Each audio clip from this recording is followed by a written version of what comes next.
ನಮಸ್ಕಾರ ಎಲ್ಲರಿಗೂ. ನಾವಿವತ್ತು ನಮ್ಮ ಕಲ್ಲಡ್ಕ ಫ್ಲೈಓವರ್ ಕೆಲಸದ ಬಗ್ಗೆ ಮಾಹಿತಿಯನ್ನು ಹಂಚಲಿಕ್ಕೆ ಅಂತೇಳಿ ಈ ವಿಡಿಯೋನ ಮಾಡ್ತಿದ್ದೇನೆ. ಇದಕ್ಕಿಂತ ಮುಂಚೆ ಹೇಳಬೇಕು ಅಂತಂದರೆ, ಪೆರಿಯಶಾಂತಿಯಿಂದ BC ರೋಡ್ಗಳಿನ ಕೆಲಸ ಕಳೆದ ವರ್ಷ 2023 ಮೇ ಎಂಡಿಗೆ ರಿಪೋರ್ಟ್ ಕೊಟ್ಟ ಹಾಗೆ 30% ಕೆಲಸ ಮಾಡಿದ್ದೇವೆ ಅಂತೇಳಿ ಅಂತ ಮಾಹಿತಿಯನ್ನು ದಕ್ಷಿಣ ಕನ್ನಡ ಜಿಲ್ಲೆಯ ಜಿಲ್ಲಾಧಿಕಾರಿಯವರು ಮತ್ತು ಆಗಿನ MP ಅವರು ಪೇಪರ್ನಲ್ಲಿ ಮೆನ್ಷನ್ ಮಾಡಿದರು ಮತ್ತು ಪೇಪರ್ನಲ್ಲಿ ನ್ಯೂಸ್ ಕೂಡ ಆಗಿತ್ತು. ಈ ವರ್ಷ 2024 ಮೇ ಅಂತ್ಯಕ್ಕೆ ಎಷ್ಟು % ಕೆಲಸ ಆಗಿದೆ ಈ 45 ಕಿಲೋಮೀಟರ್ ಪೆರಿಯಶಾಂತಿ ಇತ್ತು BC ರೋಡ್ ಅಂತ ಕೇಳಿದ್ರೆ 50% ಭಾಗ ಕಂಪ್ಲೀಟ್ ಆಗಿರ್ಬೋದು. ಅಂದರೆ ಕಳೆದ ವರ್ಷಕ್ಕೂ ಈ ವರ್ಷಕ್ಕೂ ಒಂದು 20% ಅಡಿಷನಲ್ ಆಗಿ ಕೆಲಸ ಆಗಿದೆ. ಅದು ಕೂಡ ಎಲ್ಲಿ ಮೇಜರಾಗಿ ಆಗಿದೆ ಅಂತ ಕೇಳಿದ್ರೆ, ಉಪ್ಪಿನಂಗಡಿಯಿಂದ ಮಾಣಿಯವರೆಗಿನ ಕೆಲಸದಲ್ಲಿ ಒಂದು 7 ಕಿಲೋಮೀಟರ್ ಕೆಲಸ ಸಿಮೆಂಟ್ ರೋಡ್ ಕೆಲಸ ಆಗಿದೆ. ಇನ್ನು ನಮ್ಮ ಕಲ್ಲಡ್ಕದ ಫ್ಲೈಓವರ್ ನೀವು ಈಗ ನೋಡ್ತಾ ಇದ್ದೀರಾ, ಪಿಲ್ಲರ್ ನಂಬರ್ 1ರಿಂದ ಸ್ಟಾರ್ಟ್ ಆದರೆ ಇದು 70 ಪಿಲ್ಲರ್ನ ಇರುತ್ತೆ, 70 ಪಿಲ್ಲರ್ಗಳು ಇರುತ್ತೆ. ಇದಕ್ಕೆ 70 ಪಿಲ್ಲರ್ಗಳನ್ನು ಹೊಂದಿರುವಂಥ ಈ ನಮ್ಮ ಕಲ್ಲಡ್ಕ ಫ್ಲೈಓವರು ಆಲ್ಮೋಸ್ಟ್ 40ನೇ ಪಿಲ್ಲರ್ನವರೆಗೂ ಕೂಡ ಮೇಲಿನ ಕೆಲಸ, ಚಾವಣಿಯ ಕೆಲಸ ಮುಗಿಯೋಕ್ಕೆ ಬಂದಿರ್ತದೆ. ಮೊನ್ನೆ ಈ ಸರ್ವಿಸ್ ರೋಡ್ಗಳನ್ನು ಹಾಕುವಂಥ ಕೆಲಸಗಳನ್ನು ಸ್ಟಾರ್ಟ್ ಮಾಡಿದ್ದಾರೆ. ಅದು ಕೂಡ ಕಳಪೆ ಕಾಮಗಾರಿಯಲ್ಲಿ ಮಾಡಿದ್ದಾರೆ ಅಂತೇಳಿ ಅಂತ ಎಲ್ಲರ ಒಂದು ಅಭಿಪ್ರಾಯ. ಯಾಕೆಂದರೆ ಈ ಭಾಗದಲ್ಲಿ ಯಾವುದೇ ರೀತಿಯ ಕಾಣಿಸ್ಲಿಲ್ಲ, ಬಟ್ ಆ ಬಲೆ ಭಾಗದಲ್ಲಿ ಸರ್ವಿಸ್ ರೋಡ್ ಮಾಡಿರುವಂಥದ್ದು ಅದು ಕಳಪೆ ಕಾಮಗಾರಿಯಾಗಿ ಆಗಿದೆ. ನೀವು ನೋಡ್ಬೋದು, ಈಗ ಪಿಲ್ಲರ್ ನಂಬರ್ ಎಲ್ಲ ಮೆನ್ಷನ್ ಮಾಡಿರುವಂಥದ್ದು 15, 16 ಇದೆಲ್ಲ ಈ ಕೆಲಸಗಳೆಲ್ಲ ಮೇಲ್ಗಡೆ ಭಾಗ ಕೆಲಸ ಮುಗಿದಿದೆ. ಕಲ್ಲಡ್ಕ ಮೇನ್ ಸಿಟಿ ಸರ್ಕಲ್ನ ಭಾಗದ ಎಲ್ಲ ಕೆಲಸ ಮುಗಿದಿದ್ದು, ಸರ್ವಿಸ್ ರಸ್ತೆಯನ್ನು ಯಾಕೆ ಇವರು ಇಷ್ಟು ಲೇಟ್ ಮಾಡ್ತಾ ಇದ್ದಾರೆ ಅನ್ನೋದೇ ಕ್ವೆಶ್ಚನ್ ಮಾರ್ಕ್ ಆಗಿದೆ. ಈ ಡ್ರೈನೇಜನ್ನು ಎಡಭಾಗದಲ್ಲಿ ಏನು ಮಾಡಿದ್ದಾರೆ ಅದು ಮಾಡಿದ ನಂತರನೇ ಅವರು ಈ ಸರ್ವಿಸ್ ರಸ್ತೆಯನ್ನು ಹಾಕುವಂಥ ಕೆಲಸವನ್ನು ಮಾಡಲಿಕ್ಕೆ ಅಂತ ಪ್ಲ್ಯಾನ್ ಮಾಡ್ತಾ ಇದ್ದಾರೆ. ನೀವು ಇಲ್ಲಿ ಅಬ್ಸರ್ವ್ ಮಾಡ್ಬೋದು. ಈಗ ನೋಡಿ, ಪಿಲ್ಲರ್ ನಂಬರ್ 23ರಿಂದ ಮುಂದಕ್ಕೆ ಈಗ ನಮಗೆ ಸರ್ವಿಸ್ ರಸ್ತೆನೇ ಇಲ್ಲ. ಈ ರೋಡ್ ಹಾಳಾಗಿರುವಂಥ ರಸ್ತೆಯಲ್ಲಿ ನಾವು ಈ ಥರಕ್ಕೆ ಈಗ ಮಳೆ ಬಂದರೆ ಇದರಲ್ಲೇ ತಿರುಗಬೇಕು. ಈ ಮಳೆಗಾಲ ಬರುವವರೆಗೂ ಯಾಕೆ ಇವರು ಕಾಯ್ತಾ ಇದ್ರು, ಇಲ್ಲಿ ಅದಕ್ಕಿಂತ ಮುಂಚೆ ಯಾಕೆ ಇವರು ಈ ಸರ್ವಿಸ್ ರಸ್ತೆಯನ್ನು ಮಾಡುವಂಥ ಕೆಲಸವನ್ನು ಮಾಡಲಿಲ್ಲ? ನಾವು ಇಂದಿನ ವಿಡಿಯೋಗಳಲ್ಲಿ ನೋಡ್ಬೋದು, ಒಂದು ಔತಾಡೆ ಕನ್ಸ್ಟ್ರಕ್ಷನ್ನವರು ಈ ಶಿರಾಡಿ ಮತ್ತು ಉದಾನೆ ಮುಂದೆ ಮುಂದೆ ನಂತರ ಮಲೆನಾಡು ಹೋಟ್ಲು ಏನು ಬರ್ತದೆ ಅಲ್ಲಿ ಒಂದು ಫ್ಲೈಓವರನ್ನು ಮಾಡ್ತಾರೆ. ಆ ಫ್ಲೈಓವರ್ನ ಮಾಡುವಾಗ ಒಂದು ಬದಿಯ ರಸ್ತೆಯಲ್ಲಿ ಸಿಮೆಂಟ್ ರಸ್ತೆಯ ಸರ್ವಿಸ್ ರಸ್ತೆಯನ್ನು ಮಾಡಿಕೊಡ್ತಾರೆ. ಆ ಸಿಮೆಂಟ್ ರಸ್ತೆಯ ಸರ್ವಿಸ್ ರಸ್ತೆ ಮಾಡಿಕೊಡೋದ್ರಿಂದ ಕಳೆದ 1.5 ವರ್ಷದಿಂದ ಅವರು ಫ್ಲೈಓವರ್ ಮಾಡ್ತಾ ಇದ್ರೂ ಕೂಡ ಯಾವುದೇ ರೀತಿಯ ಸರ್ವಿಸ್ ರಸ್ತೆಯ ತೊಂದರೆ ಆಗೋದಿಲ್ಲ ಅಲ್ಲಿ. ಅದೇ ನಮ್ಮ ಕಲ್ಲಡ್ಕದಲ್ಲಿ ಕಳೆದ 2 ವರ್ಷಗಳಿಂದನೂ ಕೂಡ ಈ ಪಿಲ್ಲರ್ಗಳನ್ನು ಕೆಲಸಗಳನ್ನು ಮಾಡ್ತಾ ಇದ್ದಾರೆ. ಯಾಕೆಂದರೆ ಇದು ಕಾಮಗಾರಿ ಸ್ಟಾರ್ಟ್ ಆದದ್ದು 2021 ಡಿಸೆಂಬರಿಗೆ ಕಾಮಗಾರಿಯನ್ನು ಕೈಗೆತ್ಕೊಂತಾರೆ ನಮ್ಮ KNR ಕನ್ಸ್ಟ್ರಕ್ಷನ್ ಅವರು. 22ನೇ ಇಸ್ವಿಯಲ್ಲಂತೂ ಜನ ಪಟ್ಟಿರುವಂಥ ಕಷ್ಟ ಇಲ್ಲಿ ಗೊಚ್ಚೆ ಅಂತ ನೋಡುವಂಥದ್ದೇ ಬಿಟ್ಟರೆ ಬೇರೆ ಏನೂ ಕೂಡ ಇರಲಿಲ್ಲ. ಈಗ 23ನೇ ಇಸ್ವಿಯಲ್ಲಿ ಕೂಡ ಮಳೆಗಾಲದಲ್ಲಿ ಒಂದು 50% ಪಿಲ್ಲರ್ನಷ್ಟು ಕೆಲಸ ಮುಗಿದಿತ್ತು. ಈಗ 24ನೇ ಇಸ್ವಿಗೆ ಬಂದಿದ್ದೀವಿ, 3ನೇ ವರ್ಷ. ಅಂದರೆ 21 ಡಿಸೆಂಬರ್ ಅಂದರೆ ಕೊನೆಯ ತಿಂಗಳದು. 22, 23ನೇ ಇಸ್ವಿ 2 ವರ್ಷ. ಇವರ ಕಾಮಗಾರಿಯ ಸಮಯ 2021 ಡಿಸೆಂಬರ್ನಿಂದ ನವಂಬರ್ ಡಿಸೆಂಬರ್ನಿಂದ 2023 ಡಿಸೆಂಬರ್. ಅಂದರೆ 2023 ಡಿಸೆಂಬರ್ ಅಂತ ಅಂದರೆ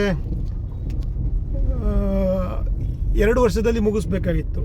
ನಾವು 2023 ಡಿಸೆಂಬರ್ ಇವತ್ತು ಮುಗಿದಿದ್ದೇವೆ. ಮುಗಿದ್ರೂ ಕೂಡ 50% ಕೆಲಸ ಆಗಿಲ್ಲ. ಇದು ಒಂದು KNR ಕನ್ಸ್ಟ್ರಕ್ಷನ್ನ ಒಂದು ಮೈನಸ್ ಪಾಯಿಂಟ್ ಅಂತ ಹೇಳ್ಬೋದು. ನೀವು ನೋಡ್ಬೋದು, ಈಗ 35, 36, 37, 38, 39ನೇ ಪಿಲ್ಲರ್ನವರೆಗೆ ಈ ಸ್ಲ್ಯಾಬ್ಸ್ಗಳನ್ನು ಇಡುವಂಥ ಕೆಲಸ ಆಗಿದೆ. 40ನೇ ಪಿಲ್ಲರ್ವರೆಗೂ ಸ್ಲ್ಯಾಬ್ಸ್ಗಳನ್ನು ಇಡ್ತಿರುವಂಥ ಕೆಲಸ ಆಗಿದೆ. ಅದರಿಂದ ಮುಂದಕ್ಕೆ ಈ ಪಿಲ್ಲರ್ಗಳಿಗೆ ಒಂದು ಅಡ್ಡ ತಡೆ ಇದನ್ನು ಮಾಡ್ತಾ ಇದ್ದಾರೆ. ಅದು ಬಿಟ್ಟರೆ ಇನ್ನು ಮುಂದಕ್ಕೆ ಎಲ್ಲ ಪಿಲ್ಲರ್ಗಳು ಕೂಡ ಕಾಮಗಾರಿ ಆಲ್ಮೋಸ್ಟ್ ಆಗಿದೆ ಅಂತಲೇ ಹೇಳ್ಬೋದು. ನೀವು ಕಳೆದ ವಿಡಿಯೋ ಅಂದರೆ ಕಲ್ಲಡ್ಕ ನಗರದ ಫ್ಲೈಓವರ್ ಬಗ್ಗೆ ಮಾಹಿತಿ ಇರುವಂಥ ಕಳೆದ ವಿಡಿಯೋದಲ್ಲಿ ನೋಡಬೇಕು ಅನ್ನೋದಾದರೆ, ಈ 54ನೇ ಪಿಲ್ಲರ್ ನಂತರ ಯಾವುದೇ ಪಿಲ್ಲರ್ಗಳು ಕೆಲಸಗಳು ಆಗಿರಲಿಲ್ಲ. ಆದರೆ ಈಗ ಅದರಿಂದ ಮುಂದಕ್ಕೂ ಕೂಡ ಎಲ್ಲ ಪಿಲ್ಲರ್ಗಳು ಕೆಲಸಗಳು ಆಗ್ತಾಯಿದೆ. ಪಿಲ್ಲರ್ಗಳ ಕೆಲಸ ನಾನು ಆ ಮಾರ್ಚ್ ಮತ್ತು ಏಪ್ರಿಲ್ ತಿಂಗಳಲ್ಲಿ ಹೇಳುವಾಗ ಮೇ ಅಂತ್ಯಕ್ಕೆ ಹೆಚ್ಚು ಕಡಿಮೆ ಎಲ್ಲ ಪಿಲ್ಲರ್ಗಳ ಕೆಲಸ ಮುಗೀತದೆ ಅಂತ ಹೇಳಿದ್ದೆ. ಅದೇ ರೀತಿ ಈಗ ಪಿಲ್ಲರ್ಗಳ ಕೆಲಸ ಮುಗಿದ್ರೂ ಕೂಡ ಅದ್ರ ಮೇಲ್ಗಡೆ ಇಡುವಂತಹ ಸ್ಲ್ಯಾಬ್ಸ್ಗಳು ಮತ್ತು ಅದ್ರ ಮೇಲ್ಗಡೆ ಮಾಡುವಂಥ ರಸ್ತೆ ಕೆಲಸಗಳು ಏನಿದೆ ಅದನ್ನು ಮಾಡಲಿಕ್ಕೆ ಇನ್ನೂ 3-4 ತಿಂಗಳುಗಳು ಕೆಲಸ ಟೈಮ್. ಈ ಮಳೆಗಾಲದಲ್ಲಿ ಅದನ್ನು ಕೆಲಸಗಳನ್ನು ಮಾಡ್ಕೊಬೋದು ಅಂತ ಹೇಳ್ತೇನೆ. ನೀವು ನೋಡ್ತಾ ಇರ್ಬೋದು, ಇದೆಲ್ಲ ಮಾರ್ಚ್ ತಿಂಗಳಲ್ಲಿ ಈ ಪಿಲ್ಲರ್ಗಳು ಹಾಕಿರಲಿಲ್ಲ, ಇವಾಗ ಹಾಕಿದ್ದಾರೆ. 59 ಇರ್ಬೋದು, 60ನೇ ಪಿಲ್ಲರ್ ಇರ್ಬೋದು, 61ನೇ ಪಿಲ್ಲರ್ ಇರ್ಬೋದು, 62ನೇ ಪಿಲ್ಲರ್ ಇರ್ಬೋದು. ಈ ಎಲ್ಲ ಪಿಲ್ಲರ್ಗಳನ್ನು ಇವತ್ತು ಹಾಕಿ ಮುಗಿಸಿದ್ದಾರೆ. ಈಗ ಬಾಕಿ ಉಳಿದಿರೋಂಥ 2ರಿಂದ 3 ಪಿಲ್ಲರ್ ಬಾಕಿ ಉಳಿದಿದೆ. ಅದ್ರ ಬಗ್ಗೆನೂ ನಿಮಗೆ ಇವತ್ತು ಅಲ್ಲಿ ತೋರಿಸ್ತೇನೆ. ಈ ಪಿಲ್ಲರ್ಗಳ ಕೆಲಸ ವಿಳಂಬ ಆಗಿರೋದ್ರಿಂದ ಸರ್ವಿಸ್ ರಸ್ತೆ ಇಲ್ಲದ ಕಾರಣ, 2 ಬದಿಯ ಸರ್ವಿಸ್ ರಸ್ತೆ ಸರಿಯಾಗಿದ್ದಿದ್ರೆ ಜನಗಳು ಆರಾಮವಾಗಿ ಇಲ್ಲಿ ತಿರುಗಾಡಬಹುದಾಗಿತ್ತು. ಸರ್ವಿಸ್ ರಸ್ತೆಗಳನ್ನು ಮೊದಲು ಇವರು ಮಾಡಿಕೊಟ್ಟು ನಂತರ ಈ ಪಿಲ್ಲರ್ಗಳ ಕೆಲಸಗಳನ್ನು ಮಾಡಬೇಕಾಗಿತ್ತು. ಅದನ್ನು ಮಾಡಲಿಲ್ಲ. ಈಗ ನೋಡಿ, ಇಲ್ಲಿ ದಿನನಿತ್ಯ ಇದೇ ರೀತಿಯಾದಂಥ ಟ್ರಾಫಿಕ್ ಸಮಸ್ಯೆ. ಮಳೆ ಬಂದ್ರಂತೂ ಆ ಗುಂಡಿಗಳಲ್ಲಿ ನೀರು ನಿಲ್ಲುವಾಗ ಈ ಕಾರಿನವರು ಮತ್ತು ಚಿಕ್ಕ ವೆಹಿಕಲ್ನವರು ಆ ಗುಂಡಿಗಳಿಗೆ ಇಳಿಸೋದಕ್ಕೆ ಭಯಪಡ್ತಾರೆ. ಕಾರಣ ಅಂತಂದರೆ ಎಷ್ಟು ಆಳ ಇದೆ, ಅದು ನೀರೆಷ್ಟು ನಿಂತಿದೆ ಅನ್ನೋ ಒಂದು ಭಯದಿಂದ ನಿಲ್ಲಿಸೋಕ್ಕೆ ಸ್ಟಾಪ್ ಮಾಡ್ತಾರೆ. ನೋಡಿ, ಇದೇ ತೊಂದರೆ. ಈಗ ನೋಡಿ, ಇದರ 2 ಮಧ್ಯೆ ಒಂದು ಪಿಲ್ಲರ್ ಆಗಬೇಕಾಗಿದೆ, ಇಲ್ಲಿ ಪಿಲ್ಲರ್ ಆಗಿಲ್ಲ. ಈ ಪಿಲ್ಲರ್ಗಳು ಕೆಲಸ ಬಾಕಿ ಉಳಿದಿತ್ತು ಮಾರ್ಚ್ ತಿಂಗಳಲ್ಲಿ. ಈಗ ಅದು ಕೂಡ ಕಂಪ್ಲೀಟ್ ಆಗ್ತಿದೆ.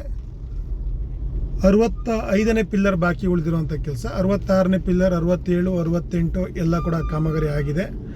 69ನೇ ಪಿಲ್ಲರ್ ಮತ್ತೆ ಒಂದು ಬಾಕಿ ಉಳಿದಿದೆ. 70, 71, 72ನೇ ಪಿಲ್ಲರ್ಗೆ ಕೊನೆ ಆಗ್ತದೆ. ಈ ಕಲ್ಲಡ್ಕ ಫ್ಲೈಓವರ್ನ ಕೆಲಸ 72ನೇ ಪಿಲ್ಲರ್ಗೆ ಕಾಮಗಾರಿ ಪೂರ್ಣ ಇದಾಗ್ತದೆ. ಈ ಮಳೆಗಾಲದಲ್ಲಾದರೂ ಇವರುಗಳು ಈ ಪಿಲ್ಲರ್ಗಳನ್ನು ಕೆಲಸನ ಮಾಡ್ಕೊಂಡು ಜೊತೆಗೆ ಆ ಸ್ಲ್ಯಾಬ್ಸ್ಗಳನ್ನು ಇಟ್ಟು ಒಂದು ಒಳ್ಳೆ ಸರ್ವಿಸ್ ರಸ್ತೆಯನ್ನು ಜನಗಳಿಗೆ ಮಾಡಿಕೊಟ್ರೆ ತುಂಬ ಅನುಕೂಲ ಆಗ್ತದೆ. ಸರ್ವಿಸ್ ರಸ್ತೆ ನೀಟಾಗಿ ಮಾಡಿಕೊಟ್ಟು ಇವರು ಮೇಲ್ಗಡೆ ಕೆಲಸ ಇನ್ನೂ 6 ತಿಂಗಳು ನಿಧಾನವಾಗಿ ಮಾಡಿಕೊಂಡ್ರೂ ಪರವಾಗಿಲ್ಲ. ಒಳ್ಳೆಯ ಒಂದು ಸರ್ವಿಸ್ ರಸ್ತೆಗಳನ್ನು ಮಾಡಿಕೊಡ್ಬೇಕು ಅಂತೇಳಿ KNR ಕನ್ಸ್ಟ್ರಕ್ಷನ್ ಅವರ ಹತ್ರ ಕೇಳ್ತೇನೆ. ಇದನ್ನು ತುಂಬ ಜನ ಮೊನ್ನೆ ಕೂಡ ಬೃಹತ್ ಸಡನ್ ಪ್ರತಿಭಟನೆ ಮಾಡಿದ್ರು ಅಂತ. ಮೊನ್ನೆ ಕಲ್ಲಡ್ಕದಲ್ಲಿ ಸಡನ್ನಾಗಿ ಪ್ರತಿಭಟನೆ ಆಯಿತು ಅಂತೇಳಿ. ಕಾರಣ ಸರ್ವಿಸ್ ರಸ್ತೆಗಳು ಮತ್ತು ನೀರು ನಿಲ್ತಾ ಇರುವಂಥದ್ದು, ಮಳೆಗಾಲಕ್ಕೆ ಕಿರಿಕಿರಿ ಉಂಟಾಗುವಂಥದ್ದು, ಇದೆಲ್ಲ ಪ್ರಾಬ್ಲಮ್ ಇದೆ ಅಂತೇಳಿ ಹೇಳುವಾಗ ಪ್ರತಿಭಟನೆಯನ್ನು ಮಾಡಿ ಹೇಳಿದ್ದಾರೆ ಅಂದಿರುವಾಗ ಆ ಕಡೆ ಈ ಕಡೆ 2 ಕಡೆ ಅವರು ಡ್ರೈನೇಜ್ಗಳನ್ನು ಮಾಡ್ತಾ ಇದ್ದಾರೆ. ಆ ಡ್ರೈನೇಜ್ಗಳ ಕೆಲಸ ಮುಗಿದ ನಂತರ ಆ ಸರ್ವಿಸ್ ರಸ್ತೆಗಳನ್ನು ಮಾಡಿಕೊಡ್ತಾರೆ ಅನ್ನುವಂಥ ಮಾಹಿತಿಯನ್ನು ಹೇಳಿದ್ರು. ನೀವು ನೋಡ್ಬೋದು, ಈಗ 72ನೇ ಪಿಲ್ಲರ್ನವರೆಗೆ ಬಂದಿದೆ. ನಾವೀಗ 2 ಪಿಲ್ಲರನ್ನು ಬೇಸ್ಮೆಂಟ್ ಬಾಕಿ ಉಳಿದಿರ್ತದೆ. ಇಲ್ಲದಿದ್ದಲ್ಲಿ 72 ಪಿಲ್ಲರ್ಗಳ ಕೆಲಸ ಕೂಡ ಆಲ್ಮೋಸ್ಟ್ 90% ಪಿಲ್ಲರ್ಗಳ ಕೆಲಸ 90% ಆಗಿರ್ತದೆ. ಅದ್ರ ಮೇಲೆ ಸ್ಲ್ಯಾಬ್ಸ್ ಇಡುವಂಥದ್ದು 40ನೇ ಪಿಲ್ಲರ್ ತನಕ ಆಗಿದೆ. ಇನ್ನು 30 ಪಿಲ್ಲರ್ಗಳ ಮೇಲೆ ಸ್ಲ್ಯಾಬ್ಸ್ಗಳನ್ನು ಇಡಬೇಕು ಮತ್ತು ರಸ್ತೆಯನ್ನು ನಿರ್ಮಾಣ ಮಾಡಬೇಕು. ಇದು ಕಲ್ಲಡ್ಕ ಫ್ಲೈಓವರ್ನ ಕಾಮಗಾರಿಯ ಮಾಹಿತಿ. ಇದರಿಂದ ಮುಂದೆ ಹೋಗ್ತಾ ಹೋದರೆ ನಾವು ಈ ಮೆಲ್ಕಾರ್ನವರೆಗೆ ಈ 1-2 ಕಿಲೋಮೀಟರ್ ರಸ್ತೆಯನ್ನು ಹಾಗೇ ಬಿಟ್ಟಿದ್ದಾರೆ. ಇದು ನರಹರಿ ಪರ್ವತಿ ಬೆಟ್ಟ ಏನಿದೆ ಈ ಭಾಗದಲ್ಲಿ ನಾವು ಕಲ್ಲರ್ಕದಿಂದ ಹೋಗುವಾಗ ಕೂಡ ದಿಣ್ಣೆ ಇರುವುದರಿಂದ, ಮತ್ತು ನಾವು ಮೆಲ್ಕಾರ್ ಕಡೆಯಿಂದ ಬರುವಾಗ ಕೂಡ 2 ಕಡೆಯಿಂದ ದಿಣ್ಣೆ ಇರೋದು, ಇಲ್ಲಿ ಕೂಡ ಟ್ರಾಫಿಕ್ ಯಾವಾಗಲೂ ಸಮಸ್ಯೆ ಉಂಟಾಗ್ತದೆ. ಇಲ್ಲಿಯೇ ಕೂಡ ರಸ್ತೆಯನ್ನು ಮಾಡುವಂಥ ಕೆಲಸಗಳನ್ನೇ ಮಾಡಿಲ್ಲ. ನೀವು ಅಲ್ಲಿ ನೋಡ್ಬೋದು, ಇಲ್ಲಿಂದ ನಮಗೆ ಪೂರ್ತಿ ಮೆಲ್ಕಾರ್ ತನಕನೂ ಕಾಣುತ್ತದೆ. ಈ ರಸ್ತೆಯನ್ನಾದರೂ ಮಾಡಿಕೊಡ್ಬೋದಾಗಿತ್ತು. ಇದರ ಕೆಲಸವನ್ನೇ ಅವರು ಯಾವುದೇ ರೀತಿಯಾದ ಕೆಲಸವನ್ನೇ ಮಾಡಲಿಲ್ಲ. ಇದು ಕೂಡ ಬಾಕಿ ಉಳಿದಿರುವಂಥದ್ದು. ಮೆಲ್ಕಾರ್ ಮತ್ತು ಪಾಣೆಮಂಗಳೂರಿನ 2 ಫ್ಲೈಓವರ್ಗಳು ಕೆಲಸ ಮುಗಿದಿರುವ ತಡೆಗೋಡೆ ಕಟ್ಟುವಂಥ ಕೆಲಸವನ್ನು 3 ತಿಂಗಳಿಂದ ಸುಮ್ಮನೆ ಇದ್ದಾರೆ ಹೊರತು ಯಾವುದೇ ರೀತಿಯಾದ 2 ಬದಿಯ ತಡೆಗೋಡೆಗಳ ಕೆಲಸವನ್ನು ಮಾಡ್ತಾ ಇಲ್ಲ. ಅಂದರೆ ಜನಗಳಿಗೆ ತೋರಿಸಲಿಕ್ಕೆ ನಾವು ಫ್ಲೈಓವರನ್ನು ರೆಡಿ ಮಾಡಿದ್ದೇವೆ ಅನ್ನೋ ಒಂದು ಮಾಹಿತಿಯನ್ನು ಮಾಡಿದ್ದಾರೆ. ಆ ತಡೆಗೋಡೆಗಳನ್ನು 2 ಬದಿಗೆ ಕಟ್ಟಿದ ನಂತರನೇ, ಅದಾದ ನಂತರನೇ ಆ ರಸ್ತೆಯಲ್ಲಿ ನಮಗೆ ತಿರುಗಾಡಲಿಕ್ಕೆ ಫ್ಲೈಓವರ್ ಮೇಲೆ ಅನುವು ಮಾಡಿಕೊಡುವಂಥದ್ದು. ಫ್ಲೈಓವರ್ ಮೇಲೆ ರಸ್ತೆ ಕೂಡ ಹಾಕಿದ್ದಾರೆ. ರಸ್ತೆ ಹಾಕಿದ್ರೂ ಕೂಡ ಕಳೆದ 2 ತಿಂಗಳ ಹಿಂದೆನೇ ಆ ರಸ್ತೆ ಮೇಲೇ ಫ್ಲೈಓವರ್ ಮೇಲೆ ಇದು ಹಾಕಿದ್ರು. ಆದರೂ ಕೂಡ ನಮಗೆ ಯಾವುದೇ ರೀತಿಯ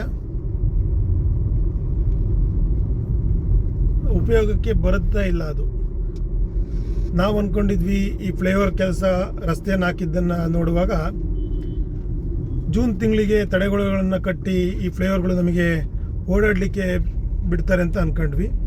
ಆದರೆ ಯಾವುದೇ ರೀತಿಯ ಅವರು ತಡೆಗೋಡೆ ಕಟ್ಟುವಂಥ ಕೆಲಸಗಳು ಮಾಡಿಲ್ಲ. ಪಾಣೆಮಂಗಳೂರಲ್ಲಿ ಮೊನ್ನೆ 1 ಬದಿಯ ರಸ್ತೆಯನ್ನು ಕೆಲಸ ಸ್ವಲ್ಪ ಮಾಡಲಿಕ್ಕೆ ಅಂತೇಳಿ ಈ ಇರುವಂಥ ರಸ್ತೆ ಮೇಲೇ ವೆಹಿಕಲ್ಸ್ಗಳನ್ನು ಬಿಟ್ಟಿದ್ರು. ಅದು ಪೇಪರ್ನಲ್ಲಿ ಕೂಡ ನ್ಯೂಸ್ ಬಂತು. ಇದು ನಮಗೆ ಈ ರಸ್ತೆ ರೆಡಿಯಾದರೂ ಕೂಡ, ಫ್ಲೈಓವರ್ ರೆಡಿಯಾದರೂ ಕೂಡ ತಡೆಗೋಡೆ ಕಟ್ಟದ ಕಾರಣ ಯಾವುದೇ ಉಪಯೋಗ ಬರೋದಿಲ್ಲ. ಇದು ಈ ರೀತಿಯ ಮಾಹಿತಿ, ಈ ರೀತಿಯ ಒಂದು ಕೆಲಸ ಅರ್ಧಕ್ಕೆ ನಿಂತಂತಾಗಿದೆ. ಇದು ನಮ್ಮ ಮೆಲ್ಕಾರ್ ಮತ್ತು ಪಾಣೆಮಂಗಳೂರಿನ ಪರಿಸ್ಥಿತಿ. ವಿಡಿಯೋ ಎಲ್ಲರಿಗೂ ಮಾಹಿತಿ ಸಿಕ್ಕಿದೆ ಅಂತೇಳಿ ಹೇಳ್ತಾ ಈ ವಿಡಿಯೋವನ್ನು ಇಲ್ಲಿಗೆ ಮುಗಿಸ್ತೇನೆ. ಧನ್ಯವಾದಗಳು.